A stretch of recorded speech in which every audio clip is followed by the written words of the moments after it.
Hey everyone, today I want to talk about using loop mode on the EP-40 Riddim. It's one of my favorite new features on it, so I'm just going to make a quick overview of some of the main features, how you use it. I also want to make a couple distinctions between setting something to one shot and setting it to loop. So let's go ahead and get started.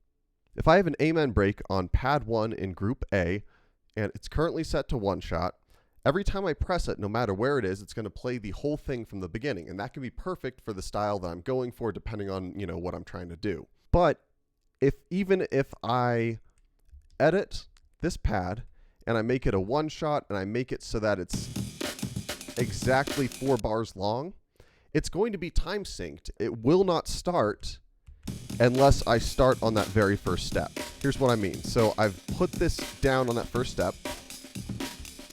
And if I extend this to 4 bars to make it a 4 bar long loop, then everything will be fine as long as playback always starts on 1.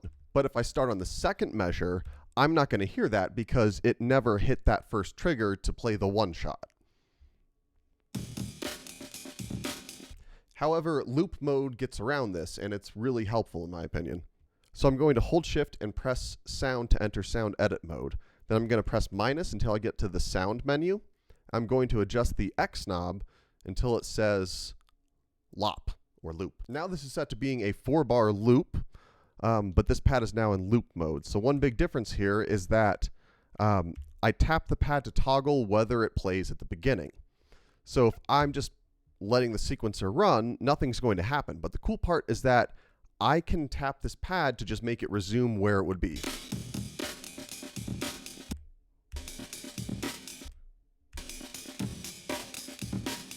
And so that's pretty helpful, but it does kind of restrict some of your freedom there. Like it doesn't respond to the tune fader.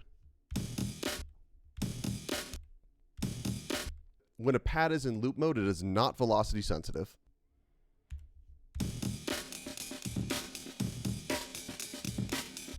You cannot trigger a loop pad by sending MIDI to that pad, and pressing a loop pad, no matter what menu you're in, let's say that playback is running. If I wanted to go into sound edit mode and go, ooh, what if I wanted to change this? You'd better hope that pad's already selected, because if I press it, it's going to toggle it. And it's easy enough to get to resume again, but it's just kind of irritating if you're trying to do something cool like, ooh, let's fit this all in 2 bars. And so that's kind of cool, but you have to make sure that that pad is already selected in that group. Otherwise, you're going to run into that issue of having to toggle it on and off. In a lot of the factory projects, you see that they have different loops in the same mute group. And so this has the advantage of letting you quickly switch between 2 loops, but you're not able to sequence those switches. But when I'm in this mute group, it allows me to quickly change between these 2 pads. However, I'm noticing that these pads are dramatically different in terms of their levels. So what I could do, I could increase this pad's amplitude by pressing that pad down and looking at that loop, and then pressing sound and going to the X and adjusting the X knob. Or I could have just made this one a little quieter to match it. So either way.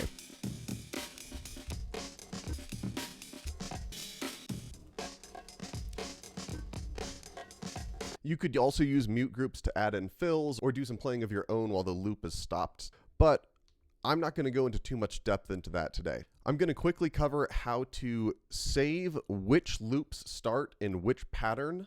And this is going to be group and pattern specific. So it's not saved to the scene. It is saved to each individual group. Then I'll show you just a couple of tricks to get you started and a couple of kind of creative ideas of how to use this with some of the other concepts on the Riddim. And then that'll be it for today. So if I want that amen break to start at the beginning of this pattern, there's a specific procedure that you have to follow, and that's going to be holding down the pad of the group whose loops you want to have at the startup, and then hold down record. And you'll see this, it's supposed to say LSS for loop startup sequence. So right now I have the amen break playing as soon as I start playing this pattern, pattern 1. Let's add a second pattern though. So I'm going to just commit this scene. And I'm going to add a second pattern here, and I don't want the amen break to start on the beginning that time. I want this one to start. The way that I'll do that is I just have this one selected and this one's flashing, indicating it is not starting. I'm going to hold down the A group pad and hold record. It says LSS and it's saved. So now what I can do is, if I wanted to, I could just switch between these two pads by switching which pattern is playing on that group.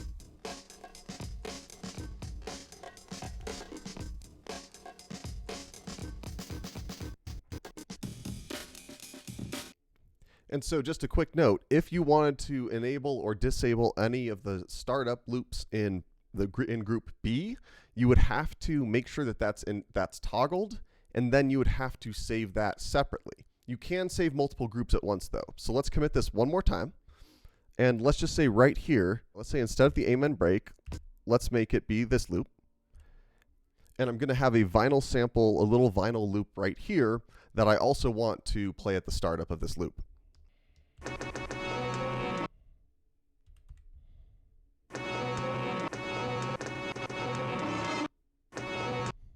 So now that I have the loops ready to go, I'll hold down both groups and hold record, and it will save that loop startup state to both of them, or the loop startup sequence. So hopefully that's enough to at least get you started. I'll show you a few more kind of creative tips, and then I'm just going to wrap this up. Please let me know if you have any questions, and if you're interested in any one-on-one lessons, please email me at windowbedmusic@gmail.com, and we'll be able to work something out.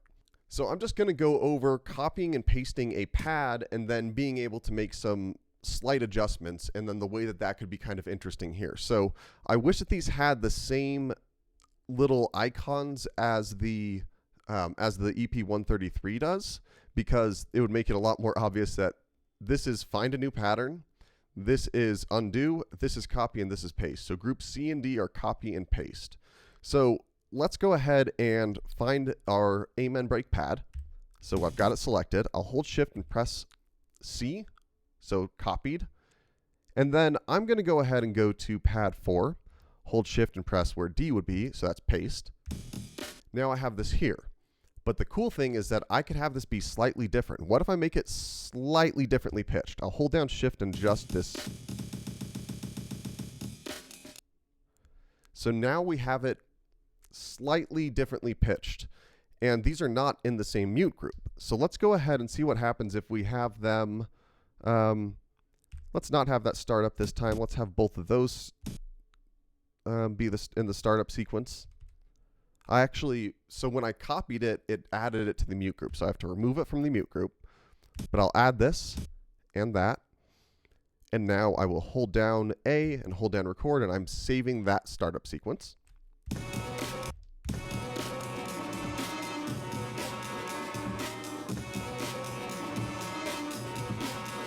And the cool part is that if you have it in loop mode, it can be one bar long, and it'll still just play the loops the entire way through, and it'll pick it up based on whatever other track, where the other tracks are.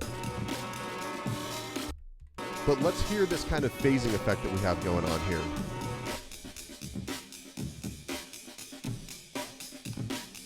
Let's make it even more obvious. Let's just make this one, let's not play this for right now.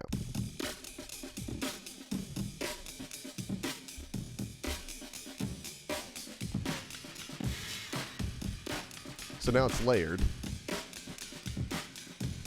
Other things you could do, you could also then adjust the timing of it. That's a bit extreme. But we could make them be slightly off time, because I know the sample's at 175, so let's say this one's at 170.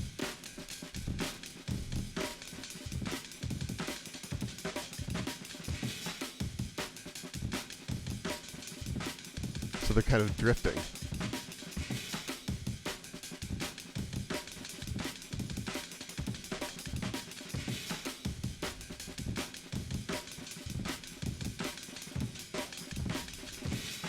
A couple of quick fader tricks that we could use here on any sort of looping pad. So I'm going to bring that vinyl pad back. I love the timing pad because if you have it go real low, it's going to sound real glitchy. So I'll do that for the fourth measure here.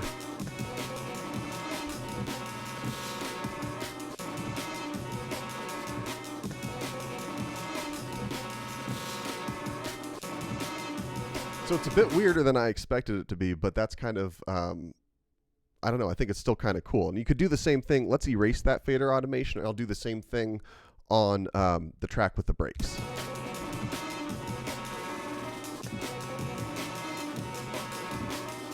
Oh, but the problem here is that I would actually need to make this considerably longer, so I'll erase the fader automation again. Then I'll make this 4 bars now.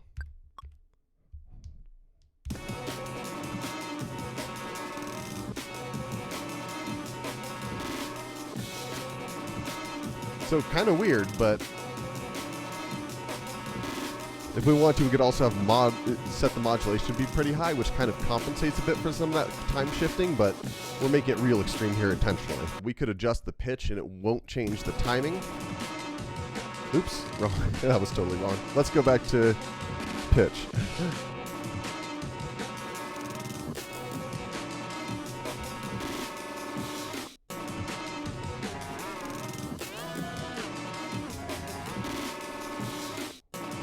Now this is a total mess, and that's fine. See if we can land it as a mess just to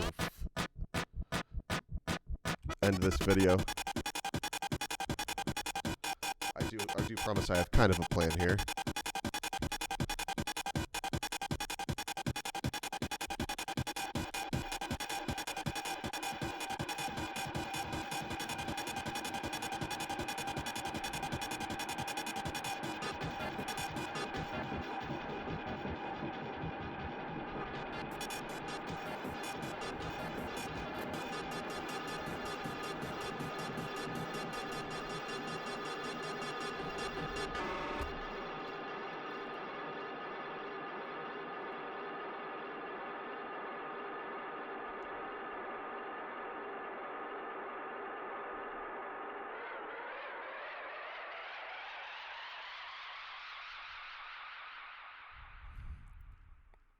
I hope you enjoyed this. I hope it made sense. I had fun making it.